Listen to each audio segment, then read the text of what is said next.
This program is proudly brought to you by PNG Motors, Gazelle International Hotel, and Telecom Limited.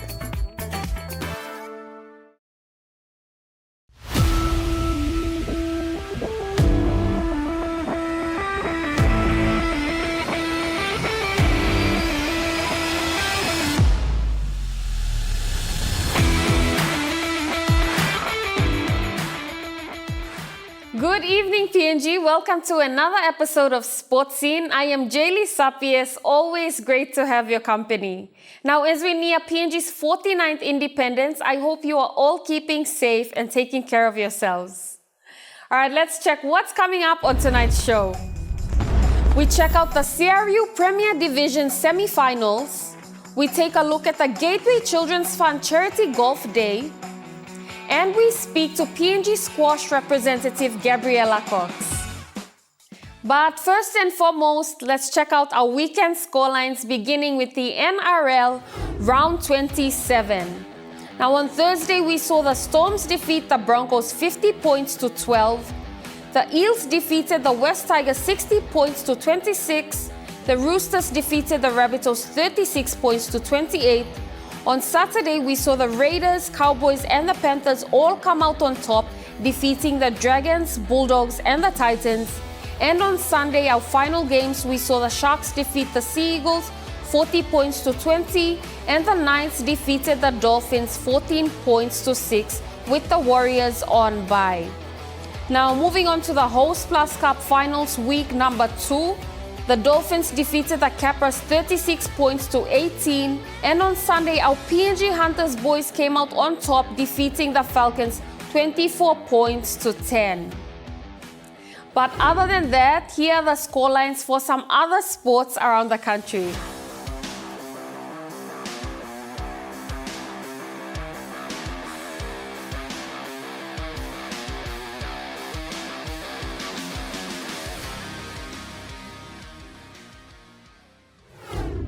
All right, let's check out some more local news now. The 45th National Softball Championships in Kokopo have been deferred to next month by the PNG Baseball and Softball Confederation. This allows host province East New Britain to prepare diamonds for the October 24th to 27th event. The Oceania Rugby Executive Board issued a notice of determination to PNG Rugby Union after several failings by the governing body to comply with orders imposed by the Regional Association of World Rugby. The Oceania Rugby Executive Board, having received a report from the independent inquiry it had instigated, were left with no choice but to suspend the membership of PNG Rugby for non-compliance with the notice of orders issued by Oceania Rugby in July. The PNG Hunters have secured a spot in the preliminary finals after defeating the Falcons 24 points to 10 in the Host Plus Cup second week of finals last weekend. The PNG Hunters are now preparing for this week's Sunday's clash against the Devils for a spot in the grand final. The PNG Olympic Committee has now opened nominations for the 2024 PNG Sports Hall of Fame. This year marks its 8th edition. The Egmark Cipic Nines is less than 2 months away from kickoff. With a total of 55,000 kina cash prize to be won, more than 10 provinces are expected to take part. And Paris 2024 has officially concluded with the Paralympics flag handed over to Los Angeles for the 2028 Games. But we'll have an update about our Team PNG Paralympics team upon their return and also when they have settled. But let's take a break now.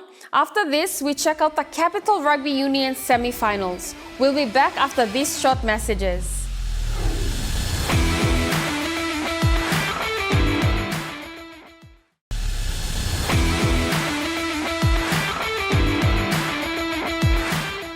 Welcome back to Sports Scene.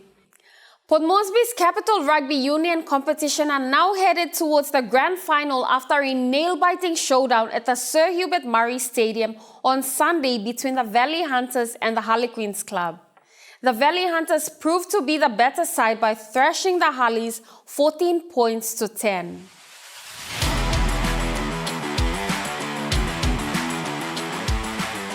From 2023 Wooden Spooners to 2024 Grand Finalists, the Valley Hunters are all set and geared up for this year's 2024 Capital Rugby Union Grand Final, set to take place on the 21st of September at the National Football Stadium. In a gruesome match that had the Sir Hubert Murray Stadium crowd on their feet, the Valley Hunters bagged their spot in the Grand Final by defeating the Supreme Industries Harlequins 14 points to 10. The Valley Hunters' determination to accomplishment was evident during this match as the boys played their hearts out with powerful backs and solid forwards. This will mark the Hunters' first Grand Final in the Premier Division, and the anticipation is obvious. Big thanks to God for everything that He's done to our club. We've come a long way from Wooden Spooners last year, and He's just taken us and transformed us to what we are now, and we put on a show for all our families out there, and we're very happy and blessed to have come this far. Following an outstanding 2024 record, the Valley Hunters proved to be one of the toughest teams this year, dating back to round 7 of the CRU comp, where they succeeded in a nail-biting showdown against the MBD Marlins. Since then, the journey towards securing their spot in the Grand Final has been nothing short of incredible. We have to really find ourselves inside the talents here. Big reps to our coach Frank Genia, as well as his brother Will Genia, for coming in and taking basically nothing and really transform that and to what we are today. Yeah.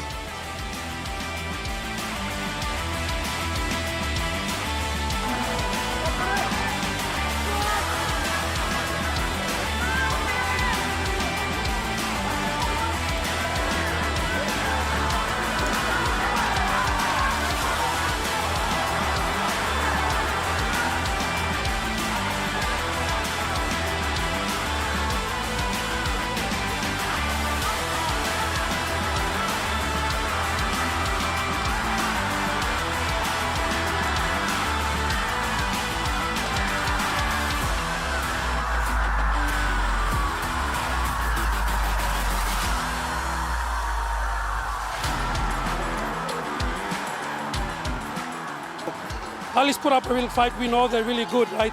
They have a lot of young talent in their team. We just knew that we just had to put in the extra work. You saw our guys are big, so we had to work extra hard to be able to just match them and go further. Meanwhile, Coach Frank Genia, who led the winning side, recognized the boys for their hard work they put in this season. Oh, look, just a lot of relief and just happy for the boys. We worked hard. We set ourselves a goal. It wasn't necessarily be in the grand final, but just improve and to build a good culture at the club. And so feeling right now, just happy and enjoying the moment. I'm really happy for the men. They deserve it. He described these players as an open book who were willing to learn and give their all, given his different style of coaching. I wanted to bring in a different sort of mindset, and the challenge in the first couple of weeks was I guess, adjusting to that. But credit to them, they were basically an open book, and they were willing to learn. And the first 2 rounds of the year, first 3 games we lost, the 4th game we lost, so we drew, and we've basically been undefeated since. 2 draws in between, so I think that speaks for itself. Both Frank and Jonna made acknowledgements.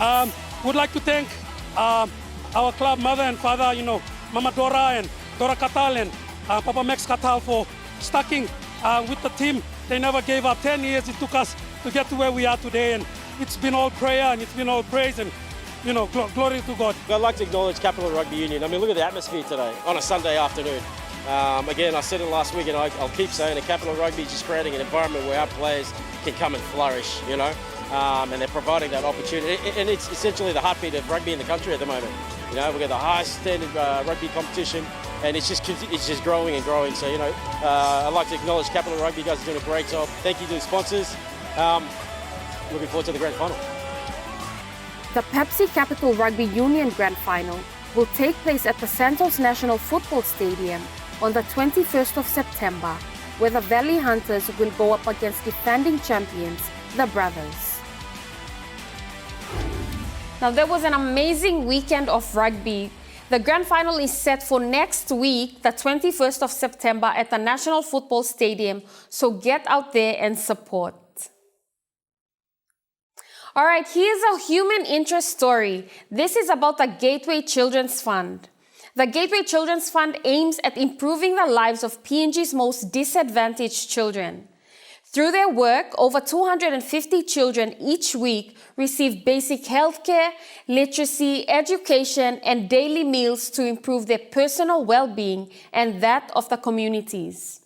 Now, last week, the Gateway Children's Fund hosted a charity golf day at the Royal Port Moresby Golf Club. Let's take a look at how it went.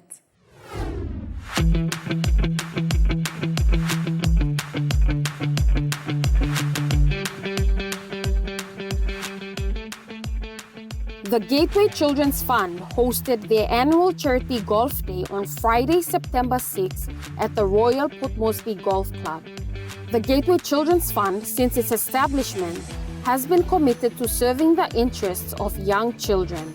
The charity golf day, which was scheduled for August but had to be deferred due to the recent PGA Tour, despite the delay, had a large number of participants this year compared to the previous years. Headlining the golf day was PNG NRL elite David Mead, who was eager towards supporting this worthy cause.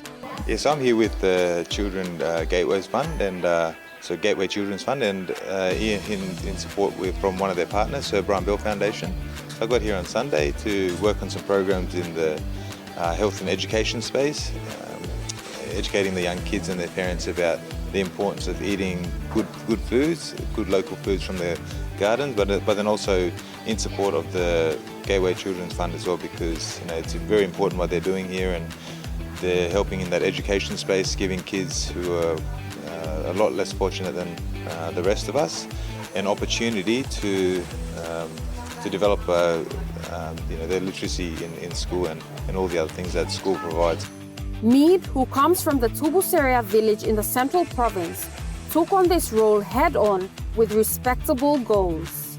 So the biggest goal for me is to play a part with the partners of these organisations in helping young Papua New Guineans to stay in school, to prioritise their education, and to make sure that they're eating healthy so they have a lot of energy for the classroom, so the learning improves, and to just to help to inspire them that there is hope for the future. If you stay in school and prioritise your education, that there's good things lay ahead. So that's my hope for young Papua New Guineans.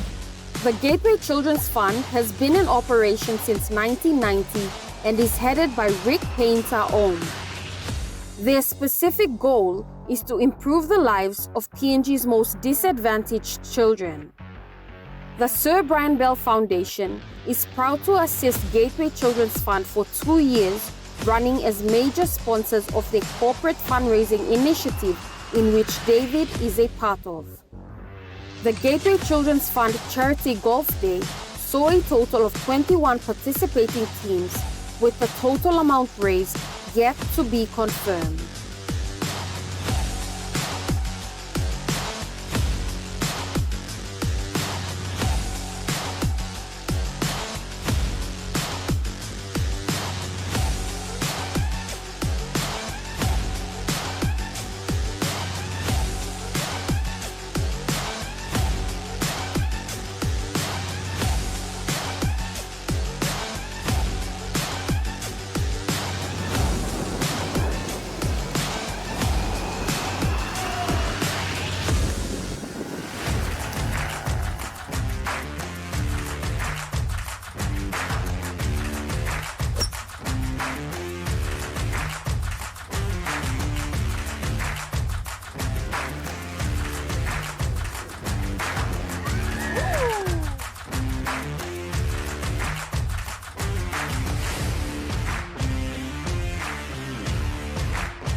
Now that is another amazing initiative using sports to raise funds for a worthy cause. Okay, let's take a break now, and when we come back, we speak to PNG squash representative Gabriella Cox.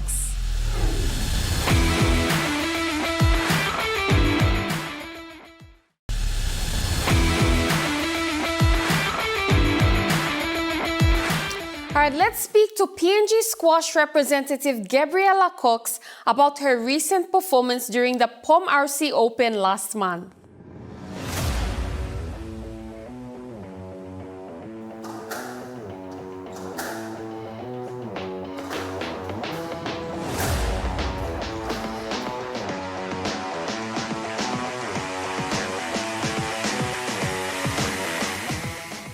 Now, please tell me about your recent participation at the POM RC Open 2024.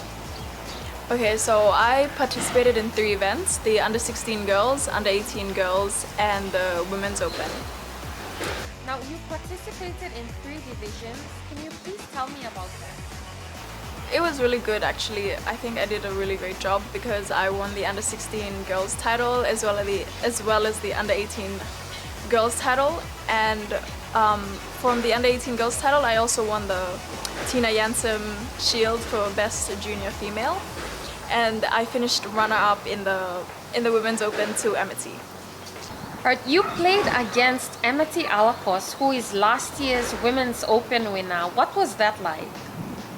Well, honestly, I knew that it was more of like a mental competition now, and I tried to, like, all throughout like the 3-day comp, I tried to just keep myself calm, you know, whatever match I was playing, whether I knew I was going to beat the opponent or not, I always wanted to keep myself calm and just, you know, remind myself that I've been training and I know I can play, I know I can do my best, and yeah, so.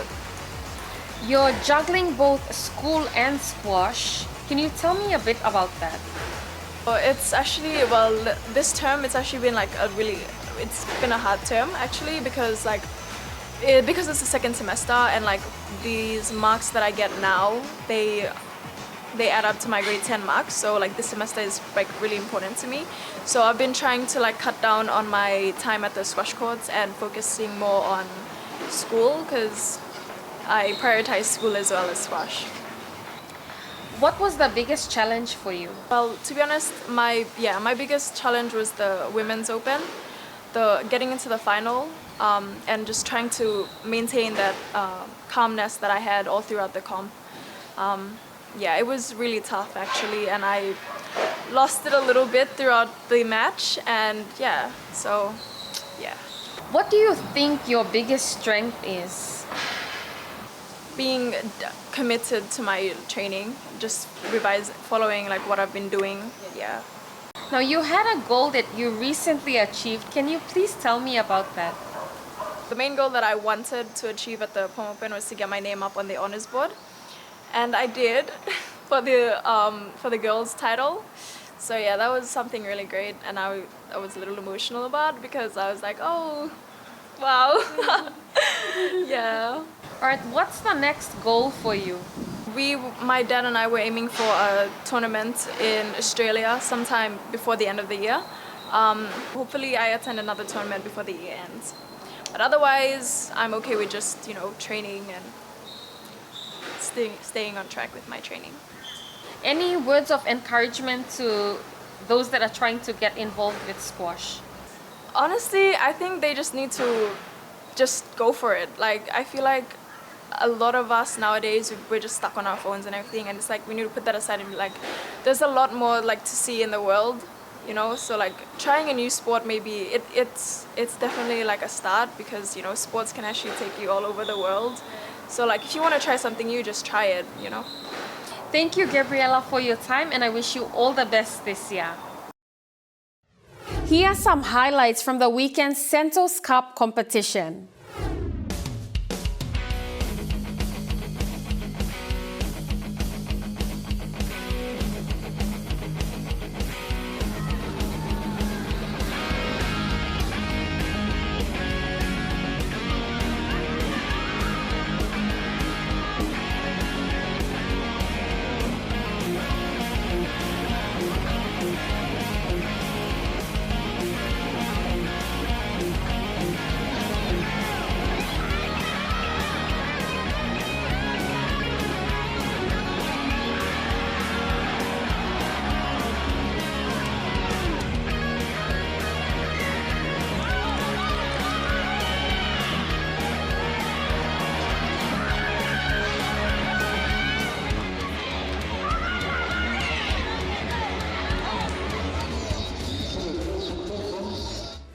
right, let's take a quick break now, but don't go anywhere. We'll be back to wrap things up.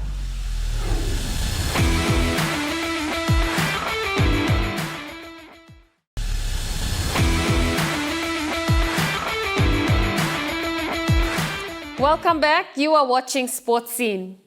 All right, let's find out what's trending in the sporting world. Aryna Sabalenka won her first US Open title on Saturday night after 3 years of near misses. She triumphed over American number 6 seed Jessica Pegula. The Indian men's hockey team dished out a dominant performance to launch its title defense with a commanding 3-0 win over hosts China in the Asian Champions Trophy on Sunday. Randhir becomes the first Indian to be elected in this role. The 77-year-old's term will run from 2024 to 2028.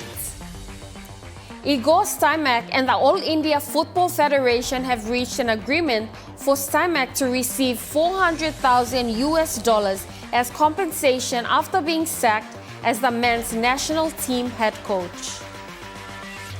Reigning world champion Simran finished third on the podium with a personal best time of 24.75 seconds in the women's 200 meters final. But that's what's trending. Let's check out what's coming up this Independence weekend, beginning with the NRL Finals Week number 1. Now, tomorrow night, the Panthers play against the Roosters.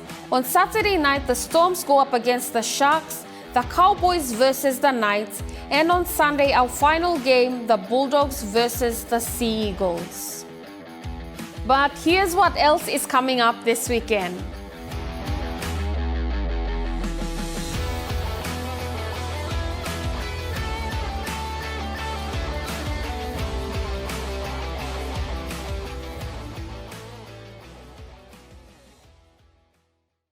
But that's what's coming up this weekend. Now, don't forget it's the long weekend and Independence is also around the corner. So if you're heading out this weekend, do take care when you're going out to support your local teams. But here's a fun fact. On this day, September 12th in 2020, in the US Open Women's Tennis, Naomi Osaka of Japan wins her second US title, beating Victoria Azarenka of Belarus. But that's that. Now, if you have a sports-related story you'd like us to cover, please contact us on 312-9229, or you can Facebook us, email us, or even drop by our office at Level 2 Garden City, Boroko here in Port Moresby. But that is it for tonight's show, guys. I hope you enjoyed my company because I certainly enjoyed yours. Do remember that it's Independence this weekend, so please take care of yourselves. Other than that, I will see you same time, same place next week, right here on your number 1 to watch. I am Jaylee Sapies, and this was Sports Scene. It's good night for now.